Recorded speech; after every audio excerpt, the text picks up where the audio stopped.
আজকে একটা short makeup video তোমাদের সাথে শেয়ার করছি। তো মুখ পরিষ্কার করে টোনার লাগিয়ে নিলাম লিপ বাম, এটা বায়োটিক লিপ বাম আর একটু পিঙ্ক কালার ডাই। এটা হচ্ছে আমার বানানো একটা ফেস অয়েল, যেটা আমার স্কিনে খুব ভালো কাজ দিয়েছে। আর দেখো কি সুন্দর ইনস্ট্যান্ট একটা গ্লো এনে দেয়। তারপরে লাগিয়ে নিচ্ছি আমার একটা ফেভারিট ময়শ্চারাইজার লাগিয়ে নিয়ে একটু এটা অ্যাবজর্ব হতে দিয়ে লাগাচ্ছি বিবি ক্রিমটা। বিবি ক্রিমটা লাগানোর জন্য দেখো আমার টোনারটা একটু স্পঞ্জটাতে স্প্রে করে নিলাম, তাহলে খুব ভালো ব্লেন্ড হয়ে যায়। দেখো কি সুন্দরভাবে ব্লেন্ড হয়ে গেল। তো আমার এই আইশ্যাডো প্যালেট থেকেই আমি কিন্তু আমার আইব্রোটা সেট করি। এই যে ব্রাউন আর ব্ল্যাক দিয়ে খুব সুন্দর আইব্রোটা খুব সুন্দর করে হয়ে যায়। তো এখান থেকে পিচ কালারটা নিয়ে গালে একটু লাগিয়ে নিলাম ব্লাশের জন্য, আর লাগিয়ে নিচ্ছি একটু গ্লিটার ওই আইশ্যাডো প্যালেট থেকে।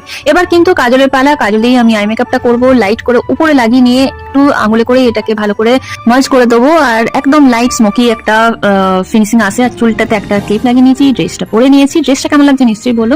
আর ড্রেসটা পরবার আগে আমি লিপস্টিক লাগালাম না, কারণ একটু অসুবিধা হয়ে যায়। আর এই কানেরগুলো আমার ভীষণ পছন্দের, এই কিছুদিন আগে কিনেছি। তো এই হলো আমার কমপ্লিট লুক। কেমন লাগছে নিশ্চয়ই বলো। আবার দেখা হচ্ছে